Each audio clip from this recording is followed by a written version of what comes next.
I've chose the worst possible time of day to film this because I thought I'd do it in front of the window to get the natural light, but it's like 1 o'clock. The sun is just glaring into my eyeballs, so I've actually shut one curtain, so I'm not really sure what's going on with the lighting. But I'm sat on the floor because it felt right. I don't know if you've ever had one of those discussions like where your friends come over and you don't really have a plan, you're just kind of chatting. For some reason, like me and my friends, we always just end up sitting on the floor.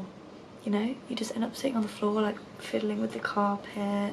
But I feel like that's where all the best discussions happen. Let's sit on the floor and I'll chat to you about my favourite books that I've read this year. It's currently the 9th of December. I don't know if I'm going to film this in chunks because I'm worried that I'll get like fatigue and start rambling and not do these books justice. I'm reading Toni Morrison right now, which is my 68th book, so I've still got 3 weeks left to finish my reading goal. My reading goal initially was 75, but I've lowered it to 73 because I don't think I can read that many books. But I still wanted to read more than last year. Last year I read 70 books. I can't remember if I'm on my 68th or 69th. I've read 68, I'm on my 69th. I've got 4 more books to go in 3 weeks, and I think I can do that. We'll see. But I've always wanted to make book videos. I'm just not very eloquent talking about books, so best believe that a lot of planning has gone into this video. I thought I would go through my favourite books of the year in chronological order, like the order I read them in. For me, a favourite book is a book that has had a profound impact on me. A lot of the time the books I rate 4 stars I still think are kind of up there in terms of quality. It's just 5 stars as either I read it at a very specific time that like really resonates with me and I can remember it really distinctly, or when I reached the final page I didn't want it to end, or it made me realise something about myself or like the world around me, or it can relate to me specifically. These books I'm talking about today haven't necessarily ended up on my all-time favourites, but they were my favourite books of this year. There are some other like honourable mentions that I'm not going to be including in this video because otherwise we'll be talking for hours, but I'm thinking I might start making like themed videos. Like maybe I'll talk about classics or like long books or short books. Let me know if there's anything else book-wise you'd like to see. So the first book I'm going to be talking about is The first book I'm going to be talking about is Foster by Claire Keegan. I've tried to pick books that I don't think get talked about a lot online. This is obviously an exception. I think Claire Keegan gets a lot of hype online, but it's valid. This is a book that is very, very short, but packs an emotional punch. The first book I read this year was actually Small Things Like These by Claire Keegan, which is a novella. I found it in a second-hand shop for £2.50 and I thought, oh, I could read this in one day. So that justified me buying it, even though I already have loads of books on my shelf at that point. So I bought it in January and I read it in the same evening. I understood why she'd been so hyped up. I read it in like 2 hours maybe. That weekend we went to visit one of my mum's best friends, like one of our close family friends, and she has a beautiful home library and a beautiful house in like the English countryside, and there was a fire going and she has like lovely big armchairs. Just think like country house, West Sussex, that kind of vibe. I saw that she had Foster on her shelf and I thought, you know what? You know, like when you're a kid and the adults are chatting and you're bored? I was like, the adults are chatting. I reckon I could read this in an hour, and I did. I sat in this big armchair and I read it in an hour in front of a fire. Absolutely immaculate vibes. Maybe that's why it's made such an impression on me. Is also like the environment I was reading it in was so cozy and so lovely. The atmosphere was really there. This book follows an unnamed girl as she goes to live on a farm with some like relatives, family, friends, like a foster family. We're not really sure. You're not really given much information because her mother is having a baby and her mother already has a lot of children, so she can't really take care of her. I'm not going to spoil too much because there's not really much plot and it's very, very short. I think it's under 150 pages. It follows the transformation of this girl from someone quite quiet and reserved and like shy to being full of love. She experiences like love and care for the first time in her life, and it's just very, very endearing. I teared up multiple times. I would say before this year it was quite hard for a book to make me cry, but for some reason this year a lot of media has just been making me cry. I'm not sure why. Maybe I'm just entering like my emotional era. One of the central themes in a lot of Keegan's writing, well, I say that I've only read 2 of her works, but the joy in simple moments and finding beauty in like everyday mundanity. I think you're going to kind of see from this list that that's a big theme for me of what might constitute like a favourite book. Like, I really love books that are like simple but like quite poetic and just like ruminating on like everyday beauty and like powerful ways that like small moments can change one's life. Her prose is somewhat sparse and simplistic. I hope you know what I mean by that. There's not like big flourishing writing, but it's still very, very powerful. In this case, I would say it's a case of like less is more. Even though I read this in January, I read this on January 6th, it's still something I think about a lot. And I'd love to reread actually. I'm not a big rereader. I'm thinking next year about rereading the books that I loved when I was small. Not children's books, just like classics and like kind of middle grade.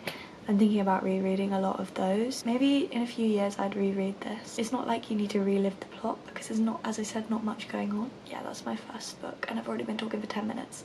It's a good thing I'm breaking this up. The second book I want to talk about is When God Was a Rabbit by Sarah Winman. I listened to this as an audiobook from the 15th to the 17th of January. This was actually the last book of Sarah Winman's that I had left to read. I would say she's firmly cemented herself as one of my favourite authors. Her works are definitely one of those that include ruminations on small moments and small moments in people's lives that have a big impact, that kind of thing, like I was talking about with Keegan. I would say that her writing is a lot more to it. It's a lot more meaty, a bit poetic. I've seen people call it pretentious. Personally, I kind of love pretentious. For me, pretentious that I see as bad is like, what's that book that everyone loves? This Is How You Lose a Time War. That I think is pretentious in a bad way. Sarah Winman, pretentious in a great way. This is actually a book we read with book club at university. I graduated this year, but I was actually the president of book club, and me and my 2 best friends, we ran the committee last year. So the first semester I actually chose all the books. And I accidentally chose loads of just like, I didn't realise they were all kind of the same theme, like they were all about men and war and violence. And then for our Christmas book we read this one, which was very, very different because we used to buy copies and give them out to people. I accidentally gave away my copy, so I was like, okay, I'll listen as an audiobook. With audiobooks, I tend to only listen to plot-heavy books or like fantasy. I don't really listen to fantasy, but I'd say like middle grade fantasy. Harry Potter, I've been re-listening to that, Hunger Games, those kind of things. Plot-heavy books. Lord of the Rings, I've got 80% of the way through. I don't think I'm ever going to finish it because I've stopped paying attention. It's too many characters. Anyway, tangent over. I don't really like listening to literary fiction as an audiobook because my attention span tends to go elsewhere. Like I can't really concentrate, but I thought I needed to read it for book club and I didn't have a copy. I will say that Sarah Winman's narration really added to the experience. I would really, really recommend this as an audiobook. I believe she's actually an actress as well, and it was really telling. The way she spoke, she created such a distinct voice for each character. The like emotion she put into the dialogue was really evident, like how she meant the dialogue to come across. I do think she's just a master at writing dialogue in general. It's so believable, so genuine. This is kind of a coming of age story following Ellie, a young girl who's growing up in England, and when she's younger she moves to Cornwall, which is just the most beautiful setting, and maybe a part of the reason I love this book because I used to go to Cornwall when I was a child. Also, I'm very big into like nature at the moment, not just nature in general, I mean like nature writings. My biggest dream is to like one day live in a cottage in the woods and like grow my own vegetables and live off grid, go swimming while swimming in the river, that kind of shit. Very unrealistic ambitions, but yeah. This story chronicles her relationships with her older brother, I can't remember what his name is, and her best friend Jenny Penny. Yeah, there's always an array of characters in every Sarah Winman book, and like her characters really jump off the page and they're always very eccentric and loving. It's a really, really wholesome read. There's like an air of simplicity similar to Keegan in her novels, where she kind of pinpoints these really small moments, exemplifies how in this one character's life, that small moment has had such a big impact. The first half of this novel was spectacular. I think she captured the voice of a child so well, something that I think is very difficult for an adult to capture within a novel. The thing I loved the most was kind of these absurd, whimsical aspects, like it's a little bit magical realism contrasted with like the to the point frank tellings of our narrator, who's like a child. It's just telling it as it is. Sarah Winman is very good at making something out of nothing, which maybe some people don't like, but that's the kind of writing I look for, as you can already tell from the first 2 books on this list. By the end of this novel, I grew really attached to the characters, and also just the setting. This house in Cornwall, they have a river down at the bottom of the house, and I so wish I could live there. One thing I will mention about this book, I have this little nitpicky thing. So many random books love to incorporate 9/11. I don't know why. It's like this book that's set in Cornwall somehow manages to weave 9/11 into the plot. That was the only thing that kind of annoyed me. There's actually a lot of traumatic stuff in this book. I kind of forgot about it by the end because it's very wholesome read, but at the same time there's a lot going on, so I would check the trigger warnings before you read this one. The next book on my list is Boy Parts by Eliza Clark, another one that you've probably already heard about on the internet. I read this in maybe 3 sittings across the 17th and 18th of March. Originally I gave it 4 stars, but I think this book's had such a profound impact on me that it has to be listed as one of my top favourites of the year. I think I hold every other deranged female protagonist book against this one. It changed the way I look at contemporary fiction. Also, it made me want to write so badly. Because of this book, I now have this like plot for a novel kind of lingering in my brain. Yeah, and I discovered a new favourite subgenre, which is definitely like the unhinged, unlikable female protagonist. So it follows Irina living in Newcastle. She's ambitious but also morally ambiguous, and she is a photographer. She takes pictures of men in like compromising positions, you could say.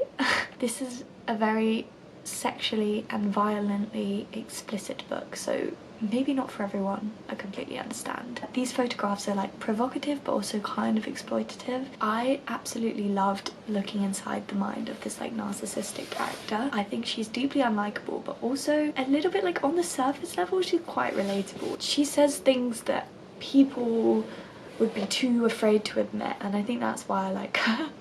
I don't like her, obviously. If you've read the book, you'll know that like it's quite hard to like her, but yeah, she's familiar to me. Her character isn't out of reach. I feel like we all know someone like Irina. We can all recognize like traits of ourselves in her. She is a huge narcissist, but I have met a few narcissists in my times. This is definitely a dark comedy. It's unsettling, it's gory. I had to skim over a few pages because I was cringing up, but it's not unbearable. I'm someone who doesn't actually like horror, but I felt like the horror aspects of this were kind of woven in very nicely. Nicely? It's not the word.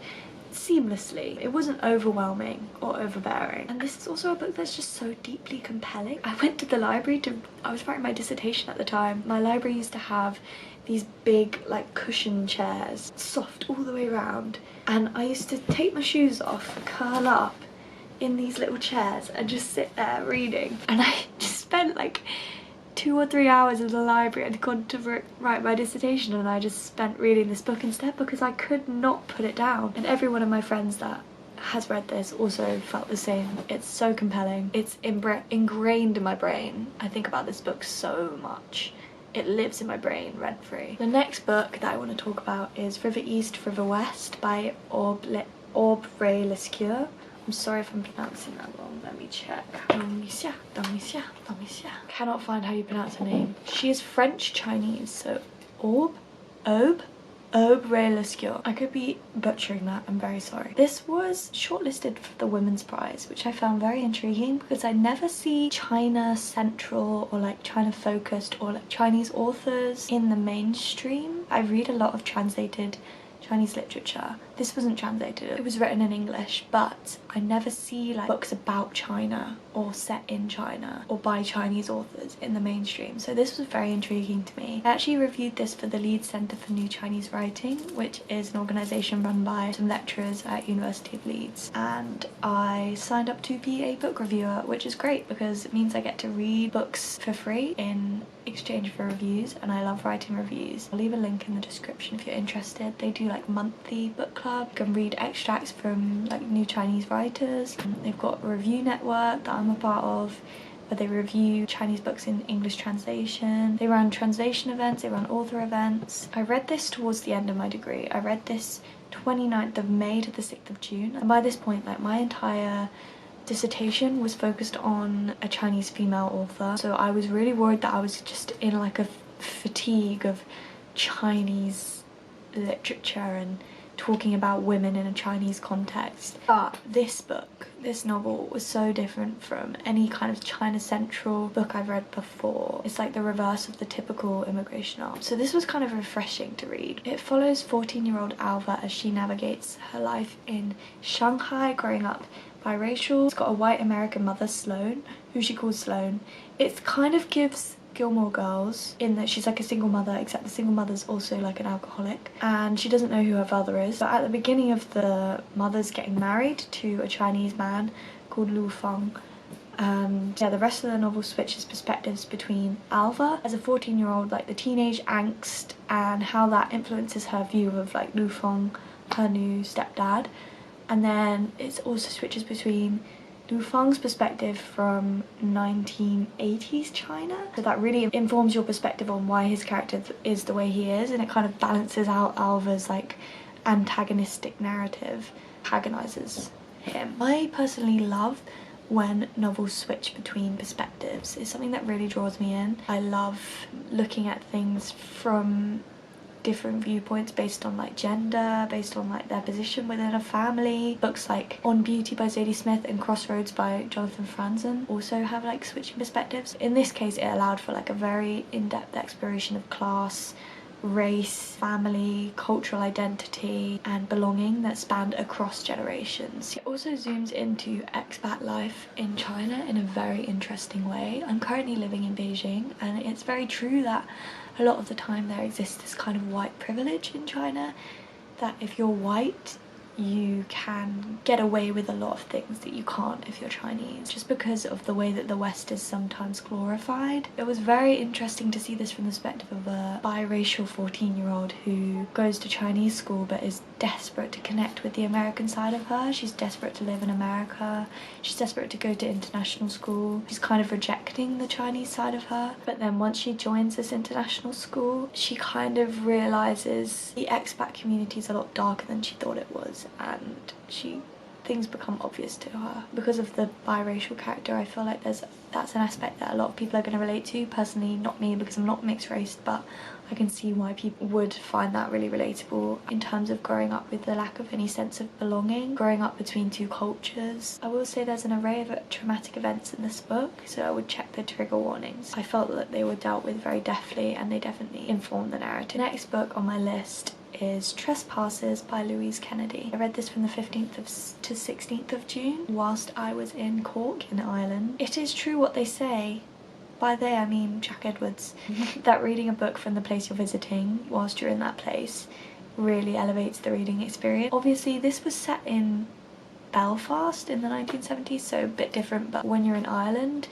the Troubles and like the history of the Troubles is kind of inescapable. This was actually shortlisted or longlisted for the Women's Prize in 2023. There's a very, very strong sense of time and place in this novel, and I think that's one of its best attributes. Is that the right word? Attributes? For someone who reads a lot, I really have no idea what words mean. I felt like I was looking through a window into how everyday life carries on despite all the chaos and violence that's going on around. This book offers a very nuanced perspective of the Troubles because the main character, Kushla, I could be saying that wrong, she's Catholic and she has an affair with Michael, who's a Protestant. He's a lawyer and he's defending IRA members, so he's a very controversial figure and obviously putting himself in a lot of danger. Michael's married and Kushta kind of gets herself into a sticky situation by having an affair with this man. I love in a book where there's like a mix of personal and political, and in this case the political is really inextricable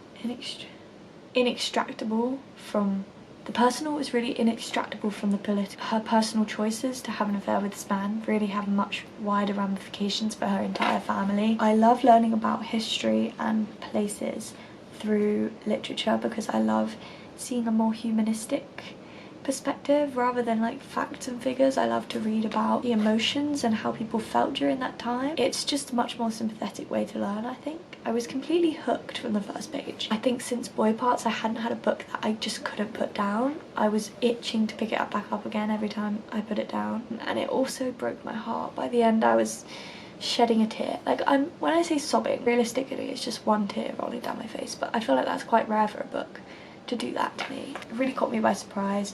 I was sat reading with my mum and I was going, oh no, and she was like, what's wrong with you? Hope you don't mind being able to see my pyjamas. If you can't tell, it's the next day from the change in outfit. I've already started editing the footage from yesterday and discovered that I still don't put a coherent sentence together because I just can't seem to speak English, even though it's my native language. I hope you can still understand what I'm talking about. I find it really hard to not get distracted by other thoughts when I'm expressing thoughts. Sometimes my sentences don't actually make complete sense. I'm hoping you can gather the main meaning from them. That didn't even make any sense. I'm really good at writing how I feel, but I'm very bad at speaking. That's the way with Chinese as well. Like, I'm actually really good at writing. See, even then, I didn't finish that sentence before I went on to the next one. I'm gonna stop rambling now because I think the longer I try and express myself, the less sense I make. The next book I want to talk about is Pearl by Hughes. I also read this in Ireland. I read this from the 16th to the 18th of June. Whilst I was in Ireland, I had a great time reading. All the books I read were great, really compelling, got through them really quickly. I read this mainly on a beach in Kinsale. This book follows Marianne, I believe her name is. She is grappling with the impact of her mother's disappearance. Her mother disappeared when she was a child. The story weaves between past and present, Mariana recounting what happened when she was a child and what happened after her mother left. She's reflecting on these fragmented memories she has of her mother and trying to make sense of her life now. I really enjoyed this book for how it focused on the role of a mother, how the maternal figure in your life shapes your own identity and your own sense of self, particularly when you're a woman yourself and you know that you might go on to have children. It was also interesting to watch like the father figure trying to fill that role, and it was very endearing. There's like a central theme of absence throughout the whole novel. There's a feeling that something's missing from her whole life. I say this book is a powerful exploration of grief, how grief and the unanswered questions that grief brings kind of linger in the background your entire life. In the grief, similar to When God Was a Rabbit, the beginning is from the perspective of her as a child, like all her memories of her mother she formed in childhood, so obviously they're all kind of influenced by this like whimsical naivety. I believe she's kind of compared to like an angel. It's also interesting watching her hold this childish perspective of her mother throughout her entire life, because the only kind of perspective she has is the one when she knew her when she was a child. But it's very interesting to watch how her view of her mother changes as she grows up, how she reflects on the figure of her mother after being informed by her own life experiences. Obviously when she's a child she can't fully comprehend that her mother has disappeared, and as she grows up her tone becomes a bit more cynical, which was very equally interesting and heartbreaking to read. This was another novel with a strong sense of place. She grows up in this really old farmhouse. They keep chickens and they grow their own vegetables. Her mother was a bit of a like hippie, so I think that's part of the reason I love this book so much, because I love unconventional families and I love people that are really connected with nature and like with the earth. It's the kind of life that I've very much romanticized in my head, living in an old and creaky house in the farm away from the rest of the world. You're going to see that a lot in this list. The prose is lyrical and introspective,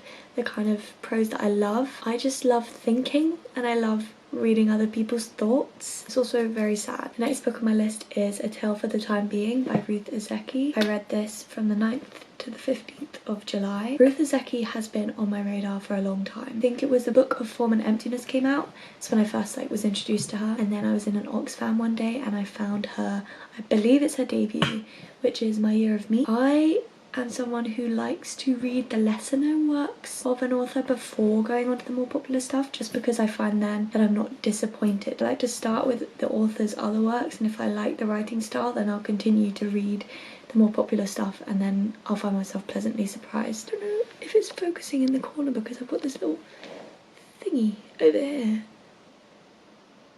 Oh, ooh, wait, maybe I can move it.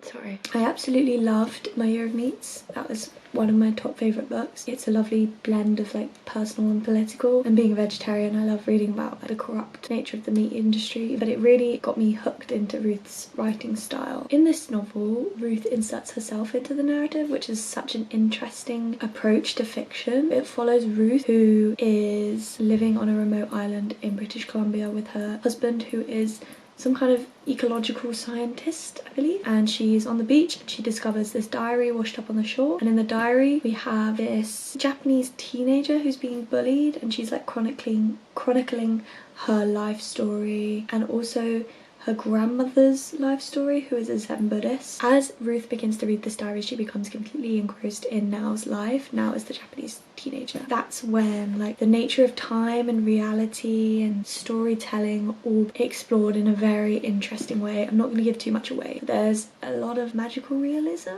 I would say. This novel is really such an intimate yet expansive exploration of life, memory, storytelling, universal human experience. Obviously you've got this Japanese teenager on one side of the world, and then you've got Ruth living in British Columbia, but she's also half Japanese, so it's really interesting watching like the parallels they can draw between each other's lives. This is also a novel with just so much to it. There's so many elements, so many things are explored. If I told you some of the things that are included in this book, you'd be like, what? Zen Buddhism, Marcel Proust, I can't say his name, but you know who I mean. Kamikaze pilots in Japan in World War II, the ecosystem of British Columbia, my personal pet peeve, 9/11. Although I will say in this book, 9/11 felt very relevant. So I'll let Ruth off. It is a weird thing that 9/11 just comes up in so many random contexts. Let me know down below if you know any other books that mention 9/11 that just seem completely random, because I swear it's such a phenomenon. I'm completely in awe of Ruth's brain. She's so intelligent. She weaves together all these aspects in a way that just makes it so intriguing. I'm so like in awe of the depth of her knowledge. The dual timeline, switching between the diary and Ruth's timeline,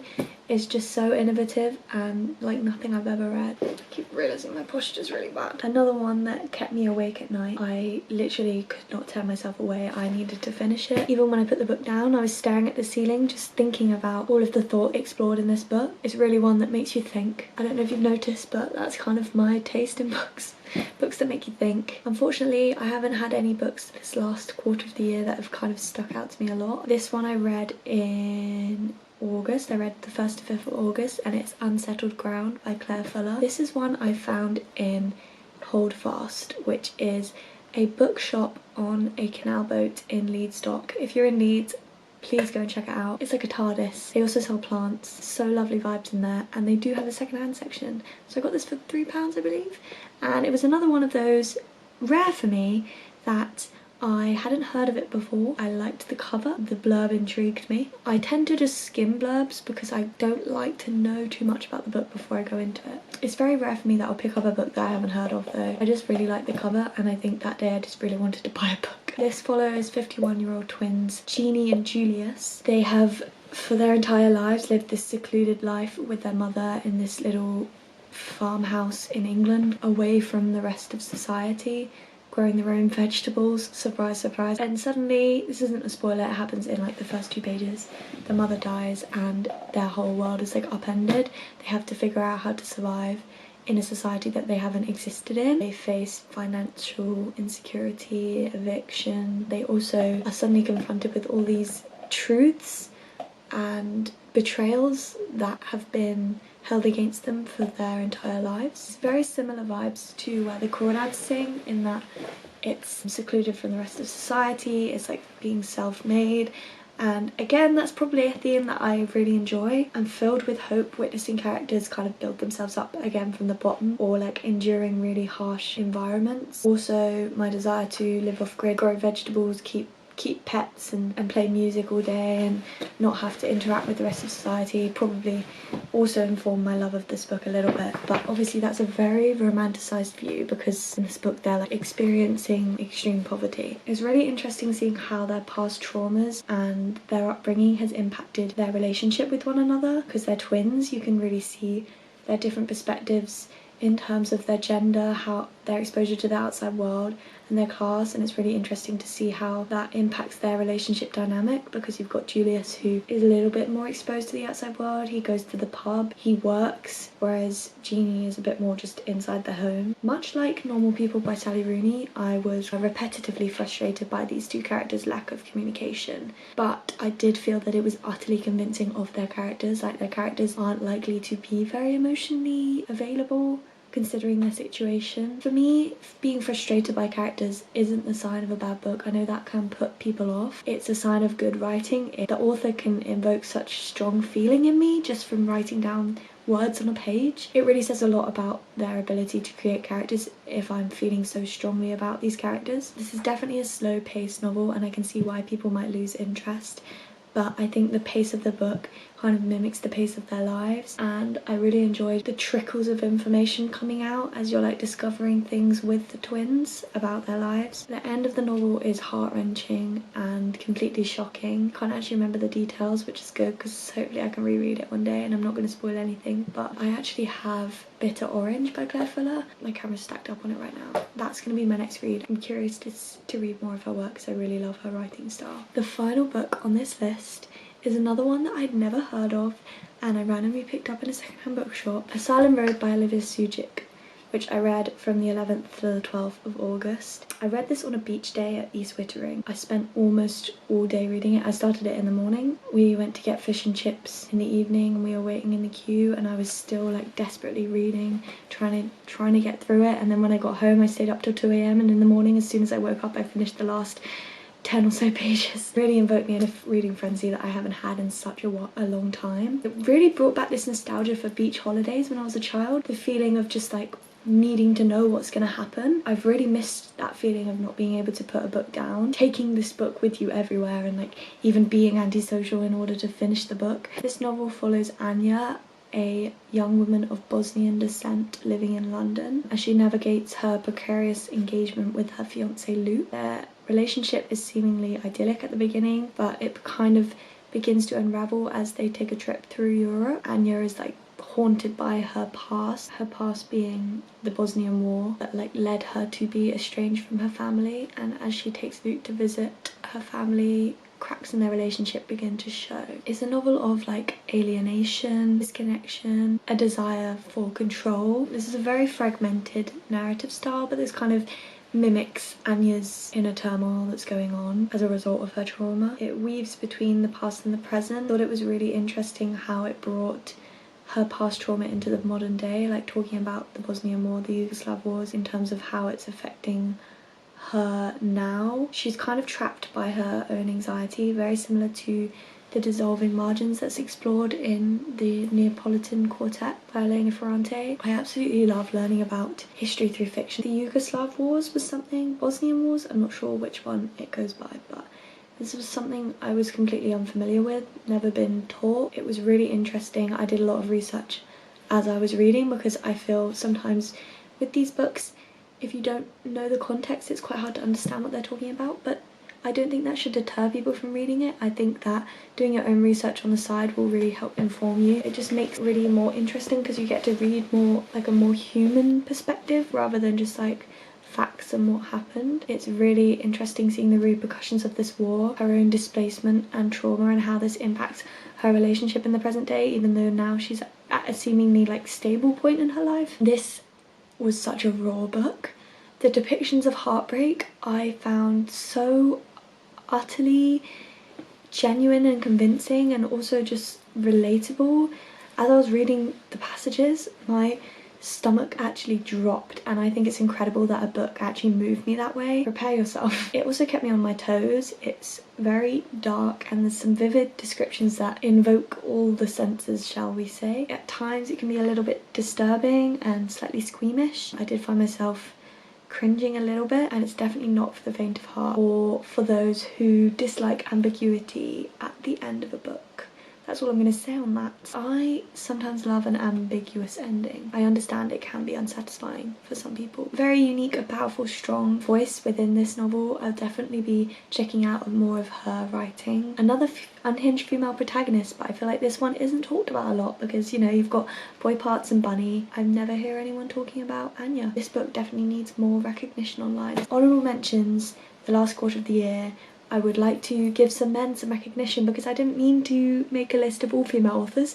I do read male authors, I promise. I really enjoyed Crossroads by Jonathan Franzen and East of Eden by John Steinbeck the last quarter of this year, but they didn't quite stand out to me enough to be 5 stars. They were definitely very strong contenders though. If I was doing an extended list, they would make the cut. See if any stand out to me in the next 3 weeks. If you've made it this far, I'm very, very grateful that you watched through my incoherent ramblings, and if you desire any other kind of book content, please leave me a comment. If you've read any of these books, what your thoughts were, or let me know which books were your favourite this year. Yeah, thanks for watching.